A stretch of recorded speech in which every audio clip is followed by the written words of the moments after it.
this a repeat? Or did somebody take this and did somebody grab it and did somebody say, hey, we're also going to make another psalm out of this? Well, here's what's a little bit unique. Now you don't have to do this, but if you want to do this, I'm going to turn to two other psalms really quick just to point something out. Actually, I don't have it on this slide.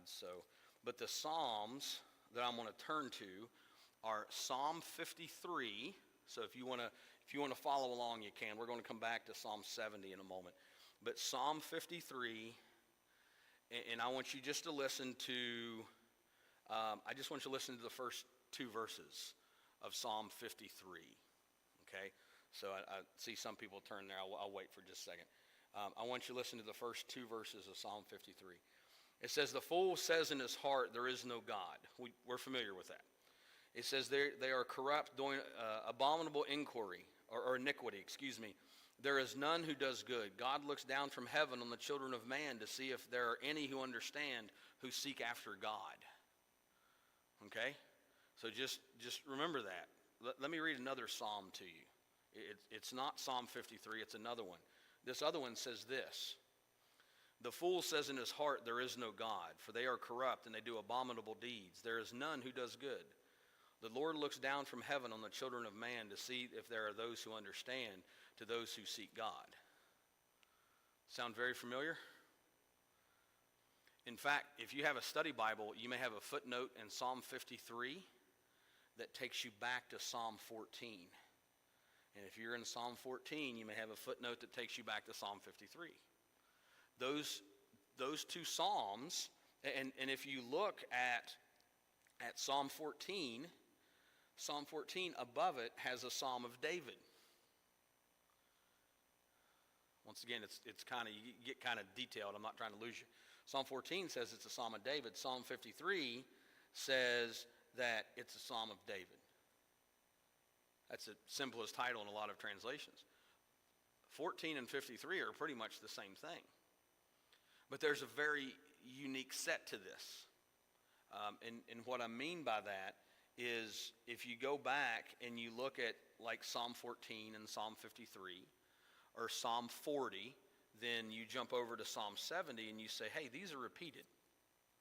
You know, why would, and kind of here's your question for a few minutes at least, why would a psalm or part of a psalm be repeated?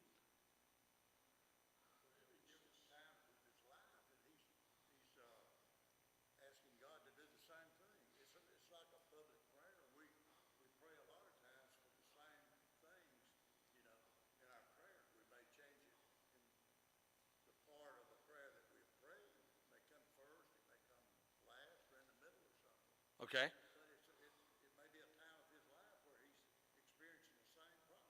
All right, different times in his life, same problems. Okay, Robert, did you start to say something? All right, for emphasis. All right. And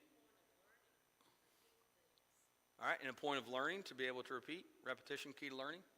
That's why my parents told me no so many times. That's what I tell them. All right, could be desperation. What else? By the way, it's very interesting. I think that, of course, inspired of God. But any other thoughts? Here's a unique thing that historically, and I'm going to say historically, okay, so outside of the Bible, looking at the scholarship of those who studied a lot of the culture of the times and the language of the times, have said that Psalm 70 in and of itself is very unique for a couple reasons. And I don't know who here. Who has a New American Standard Bible? Jack, you have a New American Standard? Would you turn to Psalm 38? I mean, everybody else can too. I don't. Just only Jack turns to Psalm 38. There's a heading, and it's not in a lot. And I say that, I bet you I'm going to regret that statement, aren't I? It's not in a lot of different translations. The New American Standard, actually, I think it's in just about every one, including the update. Jack, under Psalm 38, there's a little, it's usually like the heading in all caps that's there. What does yours say?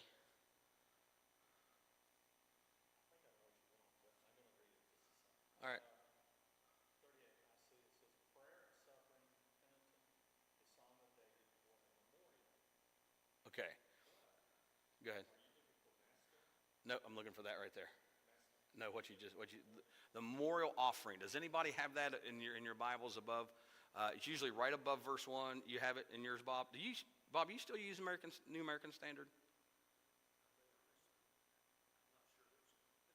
Well, I saw you have ESV. That's the one. I know Bob used New American Standard. I was going to call him tonight, and I saw a little bit ago he pulled up his phone, and I thought, I bet you it may not be on there.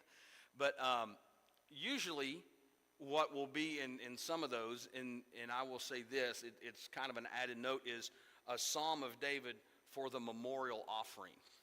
There were several psalms that were used in specific occasions. Now, the scholarship of the Hebrews going to Psalm 70 is that it's the same sort of thing as Psalm 38. Okay, Psalm 38 specifically was written, believably so, for a memorial offering. So before somebody has a memorial offering, they're going to read a psalm. We do it in the same way, but we sing it. How many times before our contribution have we sung the song, Count Your Many Blessings? You hear that, when up on life's billows, you are tempest tossed, And we sing those songs because what are we doing with that song before contribution? We're trying to get focused, right? It's like the song before communion. I'm going to pick on our song leaders for a second. They'll typically say, this is a song to do what to our minds? To prepare our minds. I have yet, and I thought about this a lot since last week, I have yet to hear us sing and be happy right before communion. You just think about that. Some of you just got it. It's okay. I have yet to sing and be happy, because typically we have a song that sets the tone for the death of Jesus and to focus on communion. I'm not saying there's anything wrong with that, but I'm just saying that, typically that's what we use that song for. In much of the same way, when they would have various offerings, there was various psalms that were used. Now, there were two that scholars point to with Psalm 70. So this section of Psalm 70, even though it seems to be a repeat of Psalm 40, it's a psalm for what we would call a temple purpose. Remember, in our categories of psalms, we went down, or our types of psalms, we said one of them was temple, one was used in worship. There's a few language differences in Psalm 40 verses 13 through 17 as there is in Psalm 70. But they're really very, very similar. And scholars have said that the first one that they believe that this is probably used for is the offering of incense in Leviticus chapter 24 and verse 7. This will be a psalm that was sung or poetry that was read to remind them as they're having this offering of incense, or from, I think it's Leviticus 2:2, from this meal offering, that God has delivered them and that they need to trust in God. It'd be very similar to us as we have contribution, or actually the box is in the back, as we have contribution reading this psalm as a reminder in our worship of how God has truly blessed us. Does that make a little bit of sense? Okay, kind of an adult class, got some of you. This is yes, this is a no. All right, a couple of you I can't tell if you're sleeping and just rocking, but it'll be all right. So, that's believably what the special use for that particular psalm very well could be. That's why there's the similarities in that. So did that make a little bit of sense? Sorry, were? All right. Any questions on Psalm 40 or Psalm 70? I'm going to see if I can divide it up maybe a little bit different here in a second. I'll give you a little bit of a bonus. In fact, if you want to go all the way over, we'll take a little psalm journey if we can. Go all the way over to Psalm 1 for a second. I told you we talk about something that occurs in the Psalms So if you want to go over to Psalm 1, at the very beginning of the book of Psalms, and this is probably in the majority of the translations, right above Psalm 1, before you may have a man-made heading that says something like the way of the righteous or the way of the wicked. Above that heading in your Bibles, does it say anything else? Like between the book of Psalms and Psalm 1, does it have any other words in there? Book 1, who said that? Who said book 1? Oh, Gary, okay. I heard it and I couldn't tell where it was coming from. All right, it says book 1. All right, so just do this. We're just going to take a small, just kind of a quick little journey. Go over to Psalm 42. Psalm 42.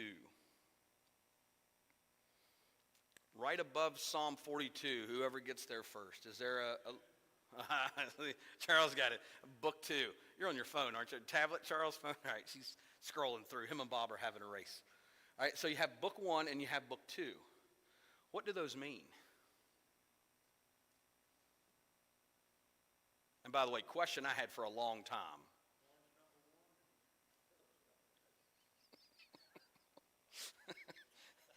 Donald, with his PhD in biblical theology, said one of them's number 1, one of them's number 2. One maybe written before the other. You know, I noticed that for years, and I never paid attention to it because I was like, all right, it's book 1, it's book 2. What's very interesting is, and I'll share a commentary with you. I rarely recommend a lot of things because you just got to be careful. This is, I think we have one of these in our library. This is from College Press. It's by James Smith. It's Wisdom Literature in the Psalms.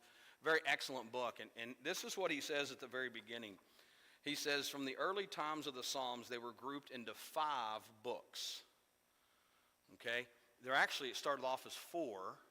Then we're going to divide them up in a minute. Then book 4 at some point got broken up into 4 and 5. But he says from the beginning, they were grouped into 5 books. The exact antiquity of the 5-fold division of the Psalter, what he basically said is, the history of the division of Psalms cannot be determined.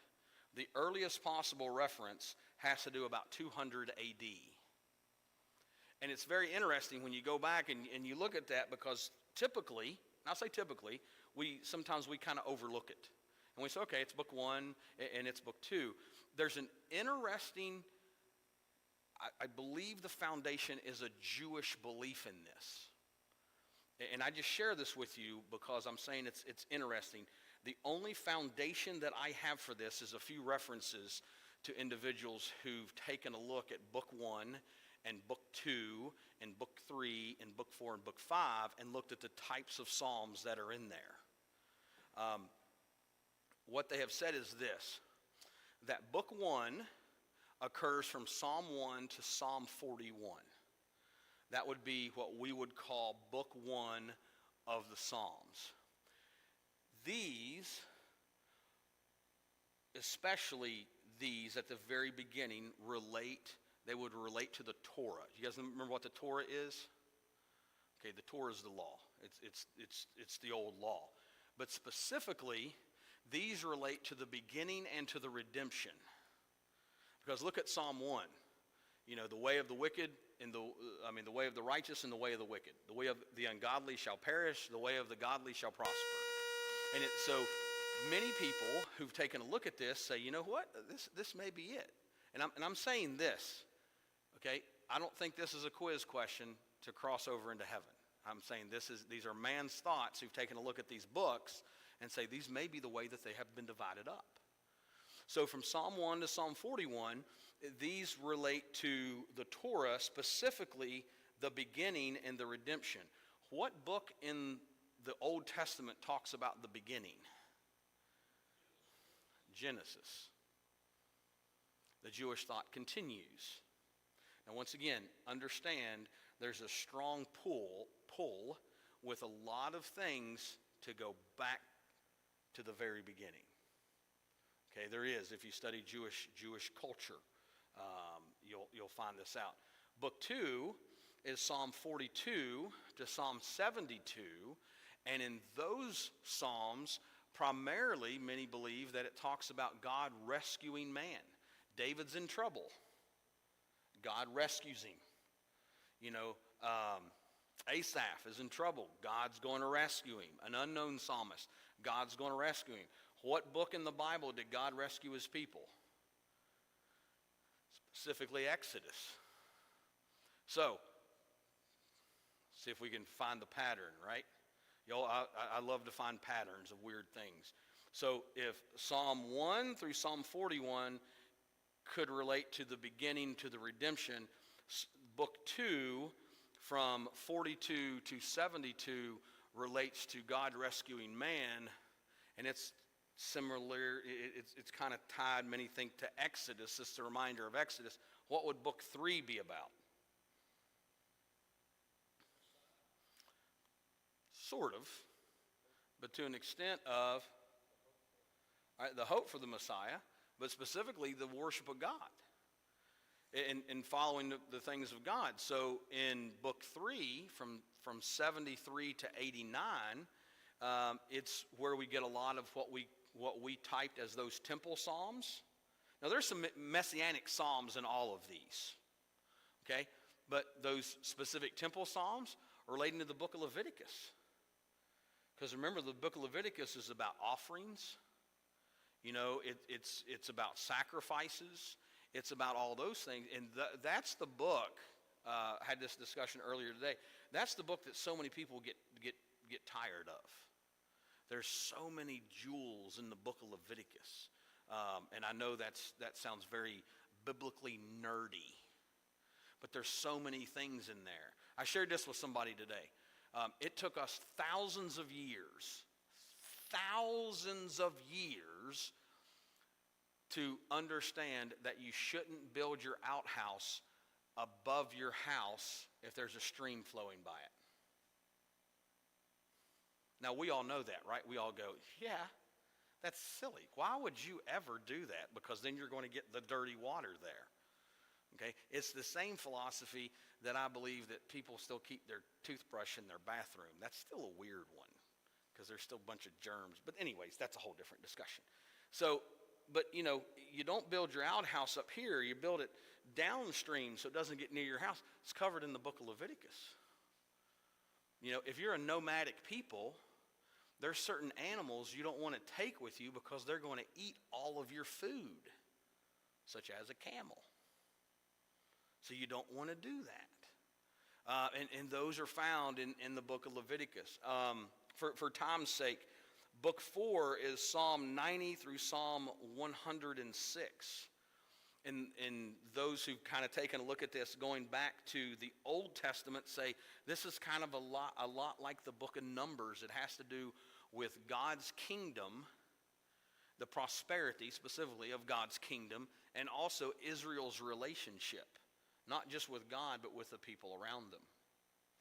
So it's a very interesting, and that's why I share it with you, just to kind of stir your mind a little bit, because if you have Genesis, Exodus, Leviticus, Numbers, then what's book 5 going to be about?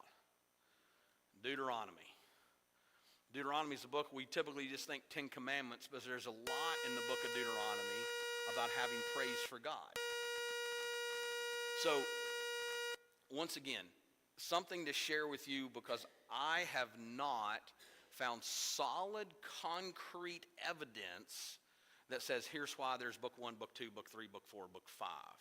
But here is a possible Jewish tie going back to remind them, because some of these psalms are going to be pretty specific to temple worship. We're going to look at a couple that are going to have to do with temple worship, also some synagogue worship, some synagogue education. We're going to look at a messianic psalm to find out a little bit more about the messianic psalm in that. But hopefully you can see that there's just a little bit in these, there's a little bit of uniqueness to each and every psalm. There's a little bit of crying out, but there's a reminder for the Jews as they dig into this. David? Yes.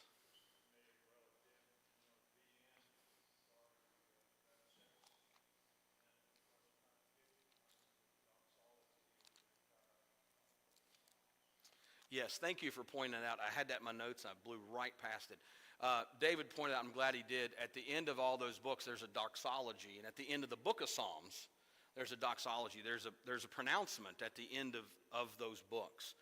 And thanks for pointing that out, David. I totally forgot about that.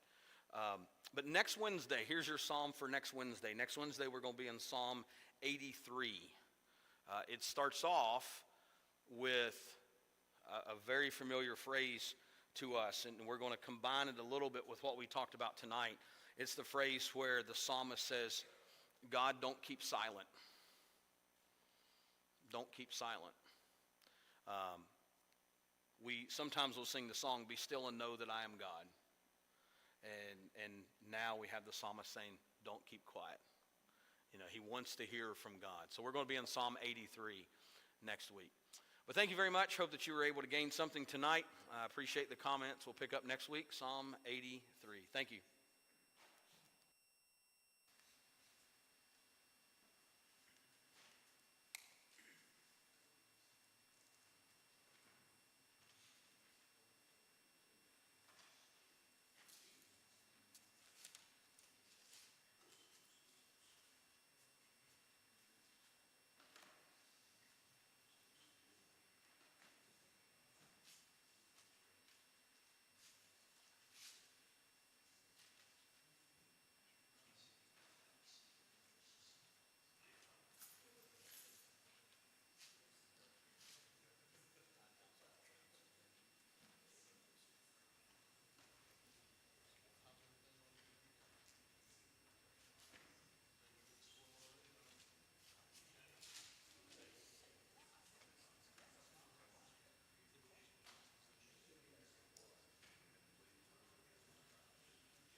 Good evening. Glad that you are here this evening. We got it working?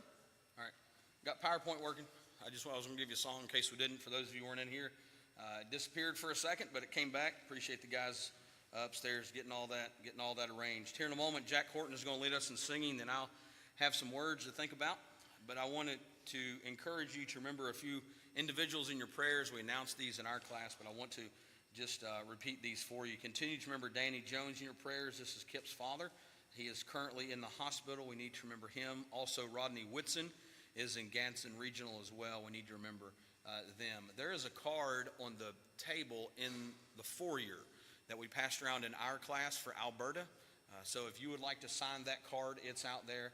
We're going to send that to Alberta and Rodney, so you can go ahead and do that if you would like. Also, our sympathy is extended to the family of Linda Turner on the passing of her brother Butch Mason. Butch has been on our prayer list a time or two. Continue to remember Butch in your prayers. Also, congratulations to the Smiths on a new granddaughter. Kevin has said he has not had ample time to spoil her quite yet. He really didn't say that, but you can see the look on his face back there that that's exactly what he's thinking. But her name is Hallie Jo Smith, so continue to pray for them. Also, this coming Friday, there's a lot of events on our calendar that's in the bulletin, but this coming Friday, there's going to be a game night. So if you will remember to bring your family, some finger foods, and your favorite board games and spend some time together. One individual that I forgot to mention was Sandra Thompson. This is the neighbor of Robert Battles. She is currently in the hospital and in need of our prayers at this time. So if you remember Sandra Thompson, I know that they will appreciate that.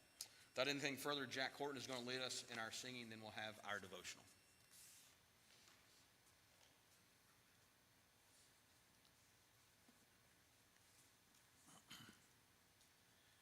Love divine, all love excelling, joy of him to earth come down. Fixed in us thy humble dwelling, all thy faithful mercies crown. Jesus, thou art all compassion, your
from 1 Corinthians chapter 6, passage that we're very familiar with. But, you know, often I will think about Luke chapter 15. It's the story of the prodigal son.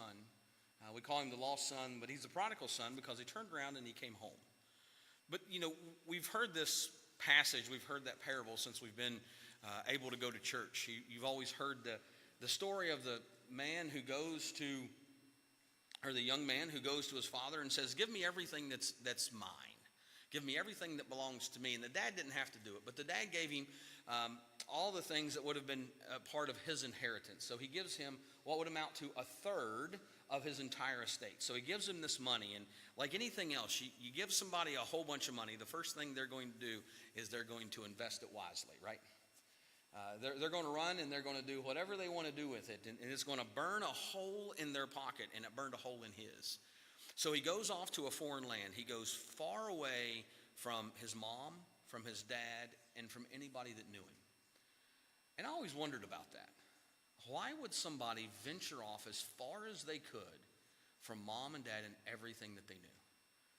Well, that leads to the question of how old is the prodigal son? Well, we really don't know. But I'm sure that there was a point in many of our lives where our parents knew absolutely nothing. They were the most ignorant people on the face of the earth, and they didn't know a thing. And as at some point we knew everything. And I picture that's where he's at. So he goes off, and it says that he lived a life of riotous living. if you look up the word riotous and you start tracing the etymology of the word, it literally means one that would be unrighteous, one that would be wild living, almost one with no ethical or moral standard. And when we hear that sometimes,